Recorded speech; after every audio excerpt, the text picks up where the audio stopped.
میکنم التماس مرا دستگیری کنید ماجرای ما بگذارم هزار رحمت کلام برای دستگیریتان. سلام و درود به پایان دوستان عزیز. صبح هر یک کدام شما با خیر باشه. پروردگار نگهبان هر یک کدام شما که الحمدلله در دوامی یک سالی که ما همکاری داریم با شما و با مردم نیازمند، الحمدلله که بی‌طرف نیستی، همه وقت در بر ما در بر شخصان نیازمند هستی. الحمدلله از همه شما تشکر میگم دوستان عزیز. یک خیلی بگم سخنهای پیدا میشه در دوام کاری، در دوام زندگی، در دوام روزکی، همه وقت خراشنده قلب میشه.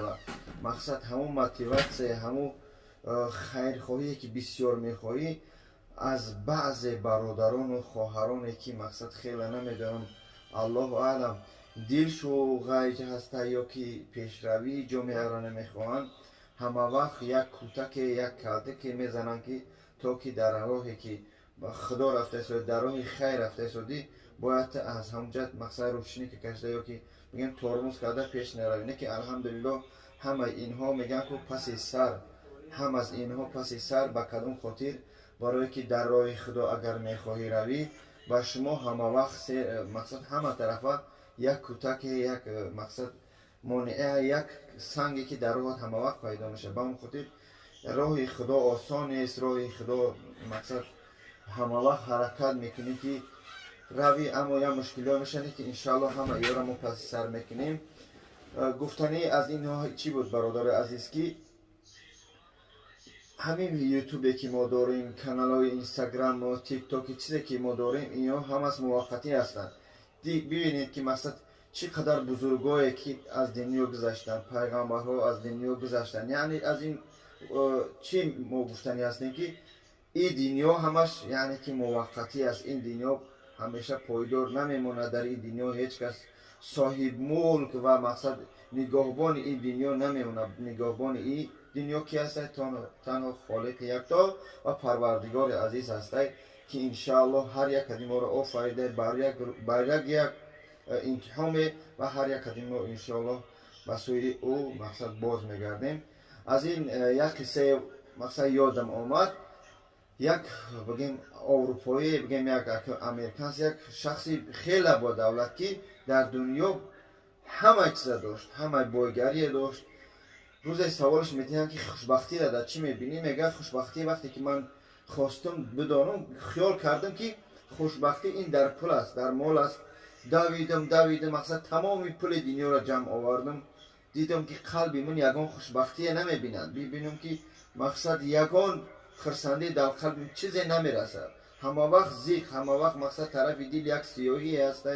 رفتم ماشین ها خریدم، در ماشین ها در صحرا گشتم، میبینم خوشبختی نیست. مثل گودک خواستم خیلی گریه کنم. یک روز یک رفیق داشتم که تمام زندگی من میداشت، یعنی که از همون حالتی که من در صفر در نال بدم تا بالا شدن من در وجودی در حیات من بود که کمبودی و بایگری من همشه میدونست. یک روز گفت بیا، مقصد از این گفت که خوشبختی میخوای برادرم دوستی من، مقصد چقدر بی‌طاقتی و ناآرامی حیاتی من دید. گفتم بله خوشبختی میخوام، نه پول مال یگان چی من خوشبختی نداد.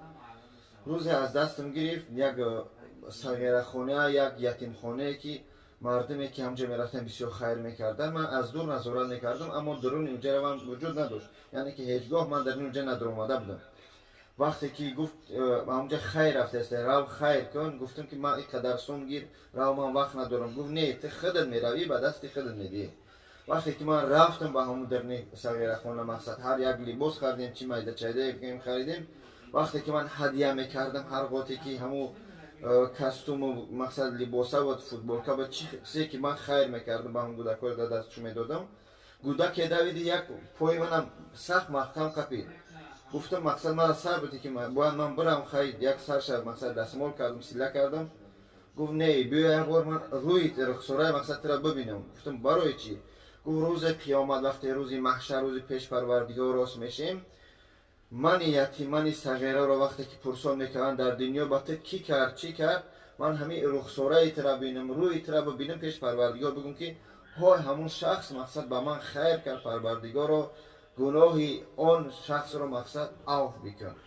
میگه هر یک وقت ایکس سخنم شنیدم آن محل درک کردم که چقدر عزیز است خوشبختی در مقصد دستگیری یک نیازمندی برادر و خواهر چی شخصی باشد دستگیری در همین بده است. یعنی هر یک کستومی که می دادم هر یک خوراک می دادم همون قدر دل من آب میگرفت خودم قوت میگرفتم خوشبختی یعنی که در مقصد دستگیری کردنی برادران و خواهران نیازمند بود.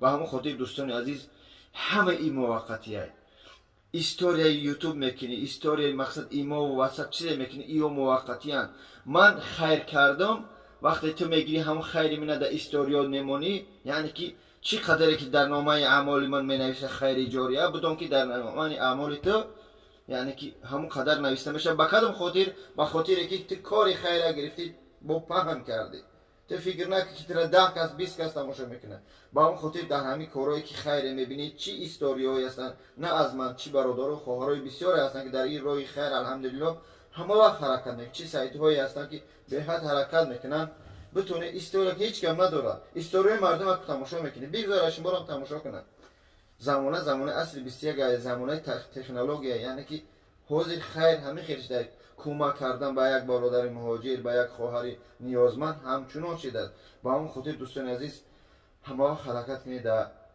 راه خدا همه وقت خدمتگار باشه میگن که هر شب ز خودت بپرس اگر تو مردی هر شب ز خودت بپرس اگر تو مردی امروز چه خدمتی به مردم کردی مردی نبود فتاده را پای زدن گر دست فتاده بگیری مردی. بله دوستان عزیز یعنی که هر شب فکر میکنی خودت که من چی کردم به مردم من چی کردم به مردم یعنی که خوب کردم بد کردم نامه اعمال در کتاب چپ و راست نوشته میشه و تا روز محشر باز شوه هر یک کدوم ما میخوایم که واردی بشیم با چی با عملای خیر با عملای نیک آدمی بد آدمی درنسیه آدمی که دلش غیجه اگر میلیارد داشته باشه والله بالله تعالی قسم میخورم که هیچگاه وقت خوشبختی نمیبینه دروغ میگه در رخساره میبینی در یک مرسدس جیپی رفته سوده میگوی ای وقت خوشبختی نیاد هر یک پرابلم های با هم آدمای خیلی بچه‌ها کار میکنن که یک خیلی هم با یک نمود با هم پرابلم های داره که الحمدلله با یک بریدنون قاق ما خوشبخت ترین انسانه. با هم خاطر دوستان عزیز یک خواهر بیمار است خواهر بهد مریض است که در سکته دل در شهر دوشنبه در بانیسا وضعیت خیلی بد است من خواهش میکنم از ویدیوش میمونم بینه در همه یک 10 روبل 20 روبل استوریا دعا چقدر کمکی میخواد به خاطر الله و هم خواهر ما را بکنه تا که همین خواهر ما را تا 30 یا 35 هزار سامانی جراحیش گفتیان تا که هم خواهر با پا بخیزه یگان کس در حیات نداشته متاسفانه یک مادر بیمار داره دوستان عزیز تا که یک کمک شوه راستش قلبم پاره میشه وقتی همین ویدیوها را میبینم. با اون خاطر خدا نگهبان هر یک کدوم شما در امان خدا باشه دستگیری برادران و خواهران نیازمند باشه چی در جایی باشه هیچگاه فراموش نکنید که پدر و مادر و فرزندان خورلقی که داریم در تاجیکستان عزیز که مقصد نگهداری راه ما و بازگشت ما با سوی وطن عزیز ما هسته همیشه یعنی که با یاد خدا و یاد وطن عزیز باشه. السلام علیکم و رحمت الله تعالی و برکاته. سلام علیکم برادرای عزیز برادرای دست بخیر подписчикои акай бобоҷон 88 برادرای عزیز اکای сафаргали 25 сола ки зарурати ҷароӣ доранд дилшон касалай ҷароишон 35 000 сомон мешавад шароит надоранд модаршон 2 сол пеш гузаштагӣ падаршон маъюбай ки шароит надоранд ҳамин духтара ҷароӣ кунанд муроҷиати апай сафаргул ба мардуми хайрхоҳ ба подписчикои акай бобоҷон 88. سلام علیکم برادران عزیز برادران دست بخیر подписчикои акай бобоҷон 88 من سفرگل 25 ساله کسلی دل باید که جراحی کنم جراحیم 35 هزار سامان 2 سال پیش مادرم از دنیا گذشته است پدرم معیوب می باشد من از подписчикои акай бобоҷон خواهش میکنم که با من دستگیری کند من جراحیم رو کنم التماس مرا دستگیری کنید من جراحیم رو بگذرانم هزار رحمت کلام برای دستگیریتان دا برکت برادر عزیز، به طرف نباشین. خداوند خیرتون قبول کنه.